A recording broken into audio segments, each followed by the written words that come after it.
Bonjour, très bon après-midi à tous. J'espère que la pause de ce déjeuner vous a permis de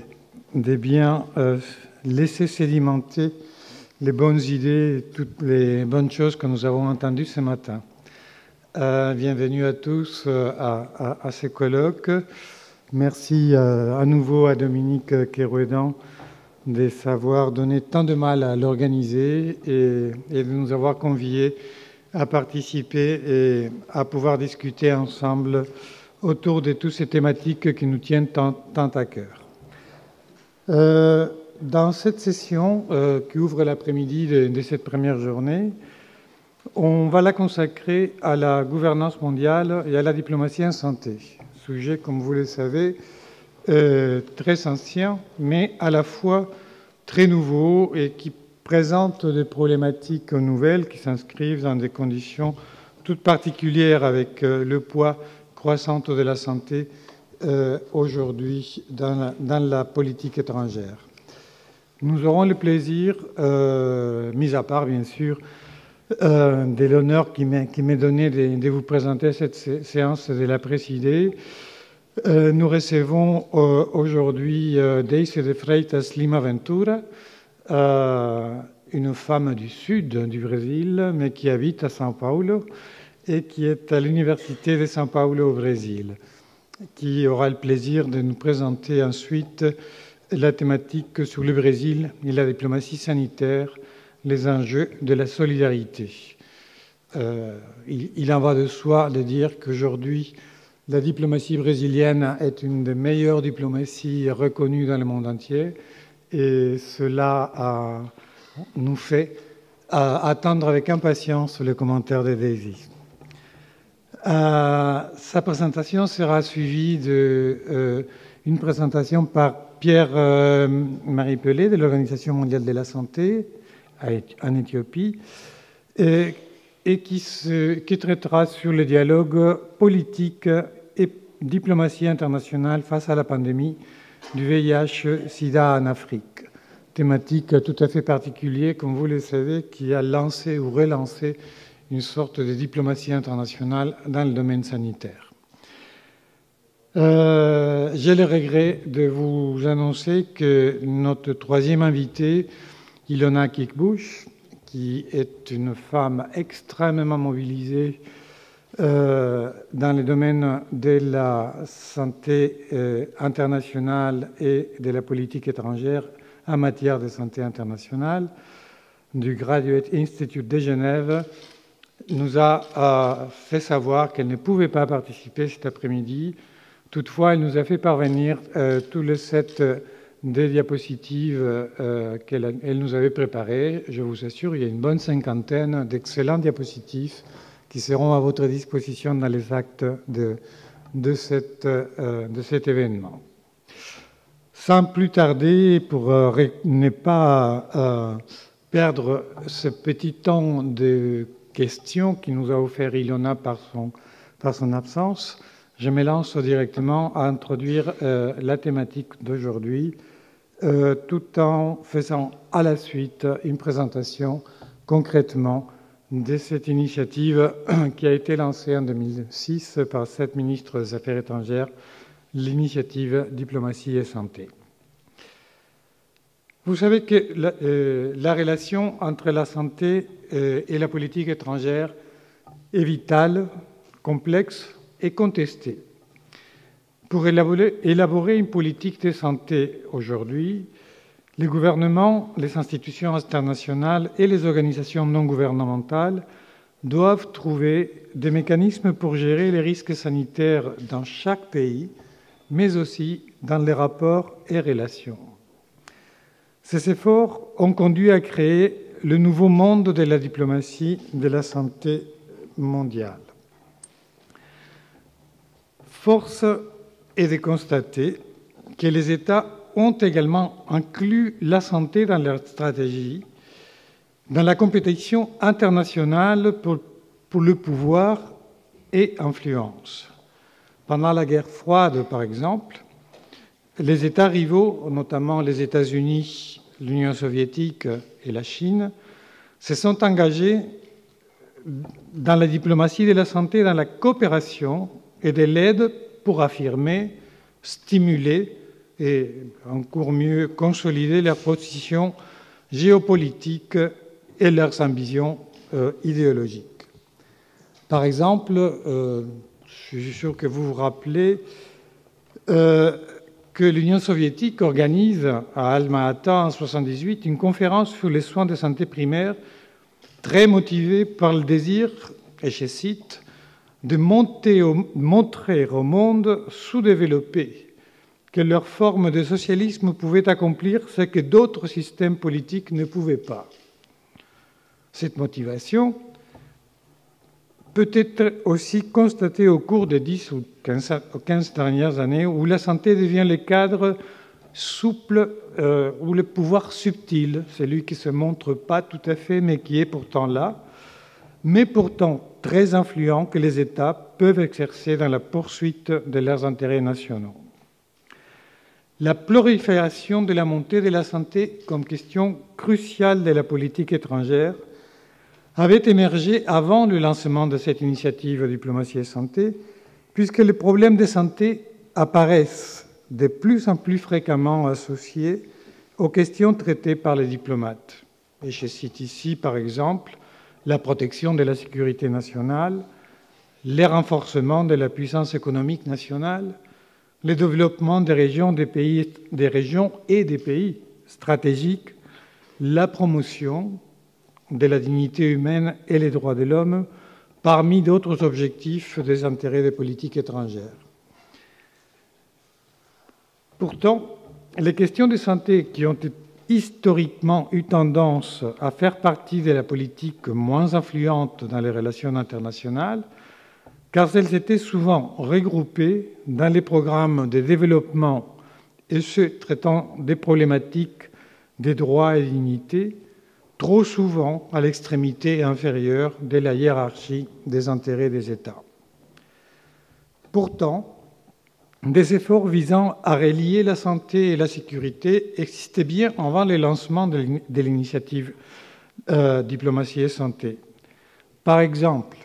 vous vous rappelez bien que l'Organisation mondiale de la santé avait fait valoir que la révision du règlement sanitaire international, un processus qui avait déjà commencé en 1995, pour améliorer les réponses transfrontalières en cas de maladie grave, pourrait permettre de renforcer la sécurité sanitaire mondiale. Les relations commerciales et de la santé se déroulent également à la fine pointe de la diplomatie de la santé mondiale et sont elles-mêmes emblématiques des liens entre la santé et la politique étrangère. L'Assemblée mondiale de la santé en a reconnu cette importance dans une résolution en mai 2006 sur le commerce et la santé internationale, dans laquelle l'Assemblée invita les membres des les ministres des Affaires étrangères, du commerce et de la santé à s'orienter vers une cohérence dans la formulation des politiques nationales sur le commerce et la santé. L'Assemblée a alors chargé l'OMS à collaborer avec d'autres organisations internationales pour générer et partager des preuves et évidences sur les moyens d'aligner le commerce et la santé. Ces liens de commerce avec la santé soulignent l'importance nouvelle qu'elle représente au sein de la politique étrangère, même si ce lien en lui-même n'est pas nouveau. Les pays, historiquement, ont traité depuis toujours cette problématique afin que les mesures de santé ne restreignent pas le commerce international. Des efforts ont également été déployés pour encadrer la pandémie de VIH-Sida comme une menace à échelle nationale et à la sécurité internationale. Les préoccupations concernant les armes biologiques et les risques élevés de terrorisme, y compris la grippe pandémique, a été perçue comme une menace récurrente à la sécurité internationale. Ce phénomène, qu'on peut appeler des sécurisations, a mis en avant les stratégies politiques derrière lesquelles l'importance de la santé dans les politiques extérieures allait bien au-delà des controverses. En effet, en reflétant la santé à la sécurité, ces controverses apparaissent comme évidentes dans la déclaration d'Oslo, même si elle utilise le concept de sécurité sanitaire mondiale, Global Health Security, textuellement dans la déclaration. Et elle propose, parce qu'elle avoue au début de la déclaration ne pas pouvoir comprendre exactement de quoi il s'agit, elle propose pourtant de la définir comme, et je cite, « la protection contre les risques et menaces en santé publique que par leur nature même ne respectent pas les frontières ». Donc, nous voilà avec un cadre proposé par la déclaration d'Oslo et les groupes Initiative et Santé. Donc, ces groupes lancés à New York à l'occasion d'une réunion parallèle en marge de l'Assemblée générale des Nations unies en 2006 est composé, comme vous le voyez, par les ministres des Affaires étrangères de l'Afrique du Sud, du Brésil, de la France, de l'Indonésie, de la Norvège, du Sénégal et de la Thaïlande. Et il est intéressant de voir que ce groupe n'a pas, en dehors de cette déclaration d'Oslo qui le lance quelque part, qui le fait constituer, qui le fait apparaître, il n'est pas un groupe formel, il n'y a pas une adhésion particulière, cette initiative informelle, donc je vous décrirai un tout petit peu son fonctionnement à la suite.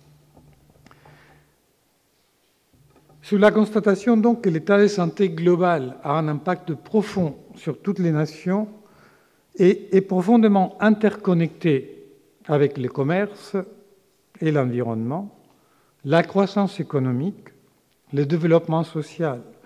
la sécurité nationale et les droits de l'homme et la dignité. Ce sont des défis qui vont au-delà de la portée des ministères de la Santé et les représentants de l'OMS en tant qu'institution spécialisée des Nations unies pour la santé et doivent avoir un soutien politique plus large des pays membres.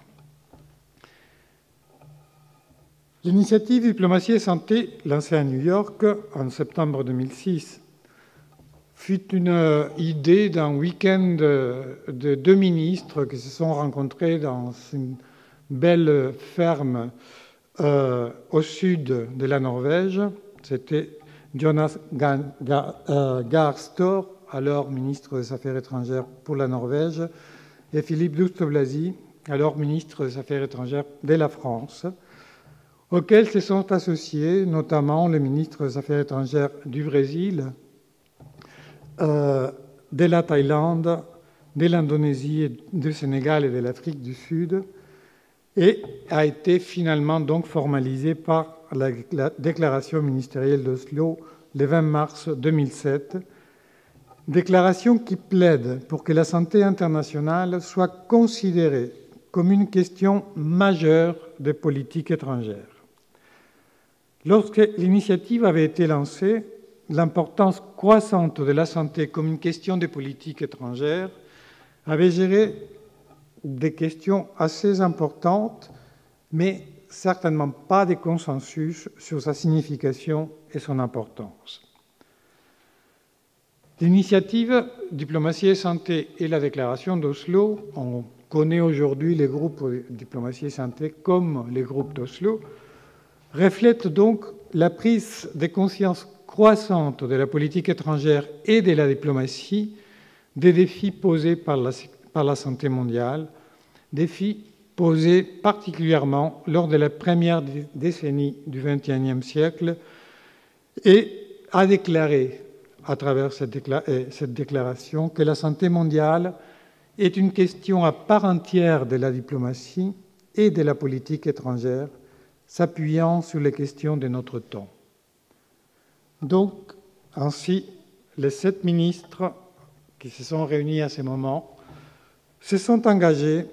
à explorer ensemble 10 thèmes pour faire progresser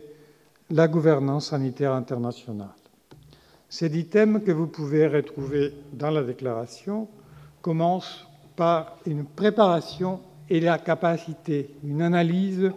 sur la préparation et capacité des États à répondre aux épidémies. La deuxième thématique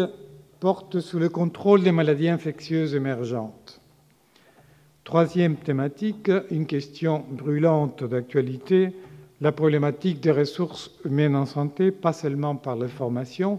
mais notamment par leur pénurie, notamment dans le monde en développement. Quatrième thème, c'était la santé associée à l'impact que les phénomènes de santé pouvaient avoir pendant les conflits. Ensuite, quelle était la place de la santé et comment gérer les problématiques de santé au niveau des désastres naturels et d'autres types de crises. Bien entendu, on ne pouvait pas laisser dehors la plus forte pandémie qui avait impacté la fin du XXe siècle, le début du XXIe siècle, sur la lutte contre le VIH-Sida. Un problème émergent qu'il ne fallait pas négliger, c'était la santé et l'environnement, de même que les problèmes liés entre la santé et le développement. Je vous l'ai dit plus tôt, nous ne pouvions pas ne pas mentionner les étroits liens, parfois un petit peu incestueux, entre la santé et les politiques commerciales, et puis, bien entendu, un problème beaucoup plus global et beaucoup plus important concernant la problématique de la gouvernance et de la sécurité sanitaire mondiale. Le processus d'Oslo a gagné la prominence en grande partie en exploitant et en essayant de continuer cet élan grâce à l'action stratégique de l'initiative. Elle a agi, par exemple, en tant que catalyseur pour l'adoption des résolutions sur la santé mondiale et la politique étrangère par l'Assemblée générale des Nations unies. 4 niveaux, donc, dans le fonctionnement de l'initiative Diplomatie et Santé. On a un premier travail qui est une sorte de résultat tangible de l'action de ce groupe, c'est la promotion des résolutions concernant la santé mondiale et la politique étrangère. On ne peut pas la parler. Si vous cherchez les liens sur le web, diplomatie et santé, pour en parler, vous ne les trouverez pas. Le mot-clé est santé mondiale et politique étrangère. Ces groupes travaillent à 3 niveaux différents. Un niveau ministériel, à un niveau des réunions des groupes d'experts et par une réunion des ambassadeurs ou des représentants permanents à Genève. Au niveau des résolutions diplomatie et santé, on peut aujourd'hui dire que cette initiative, marquée par chaque automne depuis 2008 par l'adoption d'une résolution santé et politique étrangère à l'Assemblée générale, un rapport avec les 10 sujets que nous avons vus qui avaient été retenus par la déclaration d'Oslo. Le projet de résolution en soi est d'abord négocié entre les 7 pays de l'initiative à Genève par les délégations en charge du suivi de l'Organisation mondiale de la santé, avant d'être finalisé dans son projet initial et envoyé à New York pour une négociation ultérieure entre tous les États membres des États-Unis. Les délégués à New York n'étant pas spécialistes de la question des santé, donc force est de constater qu'ils ont bien d'autres sujets aussi à gérer à New York, et en ne reconnaissant pas forcément la légitimité des groupes restreints constitués par les 7 pays de l'initiative, a été un des sujets les plus délicats, en fait, pour la réussite des négociations. Donc il fallait une articulation, une bonne articulation entre Genève et New York. Une des solutions trouvées, c'était la mise en œuvre, pendant la coordination française l'année dernière, d'ouvrir un dialogue sous le projet de résolution dans chacun des groupes régionaux de l'OMS. Ainsi, ces projets de résolution qui naissaient au sein de l'initiative Diplomatie et Santé étaient ensuite partagés par les groupes Afro, Euro, etc. de l'OMS, qui permettaient que ce projet de résolution travaille, respire, s'enrichisse ou soit éventuellement censuré. Ce travail permettait justement d'avoir un produit plus finalisé et envoyé à New York ensuite pour des négociations, un produit plus finalisé et qui améliorait beaucoup les questions des discussions directement à New York, où les blocs qui s'affrontent ne sont pas exactement les mêmes. En général, les discussions et les négociations à New York portent entre les pays développés ou les pays du G77 et ainsi de suite, donc où il y a certains pays qui peuvent se retrouver, d'autres qui ne se retrouvent pas dans les mêmes groupes. Parmi donc les résolutions, j'attire votre attention, il y en a eu 5 jusqu'à présent qui ont été adoptées par l'Assemblée générale. La première, en 2008, définissait les objectifs de l'initiative Diplomatie et Santé, et pour la première fois dans l'histoire, on inscrivait un point permanent à l'ordre du jour de l'Assemblée générale intitulé « Santé mondiale et politique étrangère », dans lequel, en plus, le secrétaire général demande un rapport annuel à la directrice générale de l'OMS sur la situation de la santé internationale.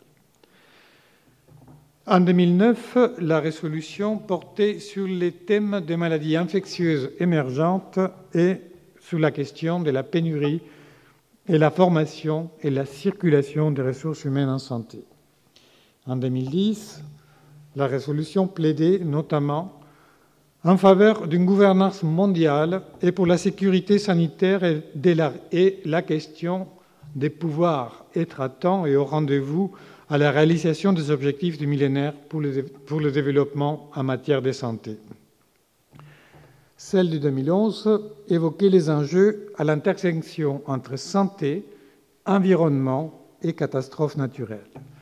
Et finalement, l'année dernière, la France, à l'initiative de la France, c'était la France qui avait la coordination du groupe cette année-là, avait proposé de travailler sur la question de la couverture universelle de risques maladie, résolution qui fut adoptée à l'unanimité par les Nations Unies, ayant été, c'était une première fois, coparrainée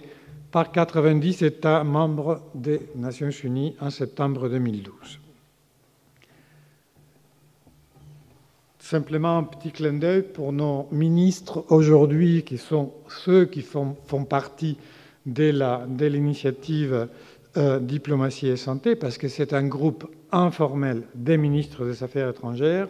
auquel je me suis permis de rajouter Pascal Canfin, qui était ministre délégué auprès de Laurent Fabius, mais qui a signé à la place de Laurent Fabius et qui s'est beaucoup engagé dans des réunions ministérielles au niveau de la question diplomatie et santé. Donc, au niveau ministériel, l'initiative donnait lieu à des déclarations et communiqués ministériels conjoints, tels que, par exemple, la tribune parue en décembre 2011 dans le journal médical de Lancet, en soutien à la création d'une commission académique indépendante sur la gouvernance mondiale en santé. Sur initiative de la France, une nouvelle tribune vient d'être publiée dans The Lancet à la fin de mai 2013, toute fraîche, qui a été signée par les 7 ministres du groupe, qui concerne l'agenda post-2015 en santé. À cet égard, je vous ai apporté quelques copies de cet article, et un de mes collègues est là aussi avec une grande quantité de copies qu'on met à votre disposition. Les ministres des Affaires étrangères donc, ou de la santé sont également amenés à se rencontrer en marge de certains rendez-vous internationaux tels que le Conseil des droits de l'homme, l'Assemblée mondiale de la santé, où il est traditionnel qu'il y ait un petit déjeuner des ministres de la santé de 7 pays de l'initiative, ou encore, bien sûr, en marge de l'Assemblée générale des Nations unies, où il est traditionnel que l'on puisse avoir une discussion beaucoup plus approfondie sur des questions qui sont en discussion au sein du groupe. Les ministres ne peuvent pas animer de façon permanente, donc ils sont nommés des experts qui les représentent au sein du groupe. Les experts donc, de l'initiative Diplomatie et Santé sont chargés d'assurer un suivi et de faire des propositions concrètes à des actions conjointes qui peuvent être menées par le groupe. Les groupes d'experts ainsi se réunissent 1 à 2 fois par an, avec en plus un contact régulier aujourd'hui grâce au web. Et chacun des 7 ministres des Affaires étrangères, à sa propre initiative, a désigné un représentant qui va siéger dans ce groupe d'experts. L'expert français, traditionnellement, c'est le sous-directeur de la santé et de la sécurité alimentaire et du développement humain qui est au sein de la direction des biens publics mondiaux à la direction générale de la mondialisation au ministère des Affaires étrangères. Nous avons ensuite une réunion plus animée, plus fréquente, qui se passe cette fois-ci à Genève, et c'est les ambassadeurs et les représentants permanents auprès de l'OMS qui se réunissent 1 fois par trimestre pour faire le point sur l'état d'avancement de l'initiative, travailler sur des projets de résolution. Par exemple, très récemment, sous présidence indonésienne, en 2013, à la coordination du groupe, le groupe s'est retrouvé pour une retraite de 2 jours, les 15 et 16 mars dernier. En conclusion, je voulais vous dire qu'il appartient aux États membres de diriger et permettre à l'OMS d'entreprendre ses fonctions normatives et d'efficacité pour faire face à la nature de plus en plus transnationale des menaces pour la santé, pour être aussi un référentiel de confiance pour la connaissance de l'information et agir comme un animateur efficace des multiples acteurs et parties prenantes qui peuvent conduire de façon appropriée la convergence, l'innovation pour la santé dans le cadre d'un paysage diversifié de décisions efficaces. En appui à la gouvernance efficace de la santé, des meilleures preuves et les meilleures pratiques sont nécessaires sur la manière dont la politique étrangère peut amener la coordination des politiques à tous les niveaux et créer un environnement politique mondial visant à améliorer celui de la santé. Les acteurs de la politique étrangère doivent et peuvent être plus conscients des effets positifs et parfois, hélas, négatifs des options politiques et des décisions qui impacteront les questions de santé. C'est ainsi que la politique étrangère peut faire une différence pour la santé. Je vous remercie.